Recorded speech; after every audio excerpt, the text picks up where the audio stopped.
এখন দেখা যায় অনেক সময় অংশ নেওয়ার ক্ষেত্রে একটা অংশ দুইজনে নেয়, আছে না নাই? হ্যাঁ, মনে করেন 60টা অংশে কোরবানি করবেন আপনি, একটা অংশের দাম পড়লো 10,000।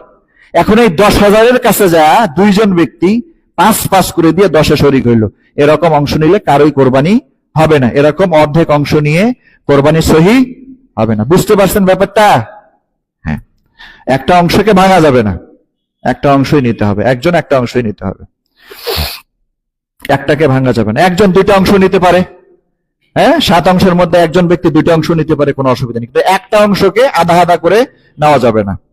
আচ্ছা, এরপরে কোরবানি, আজকে এই মাসালাটা আমাকে প্রশ্ন করছে যে এই 16,000 টাকা পরে একটা অংশের মূল্য 8 করে শরিক হতে চায়, এটা হবে না, কোরবানি হবে না। এভাবে কোরবানির পশু অনেক সময় স্কেল ওয়েট করে কেনা হয়, ঠিক না? ঠিক, স্কেল ওয়েট করে কেনা যাবে কিনা?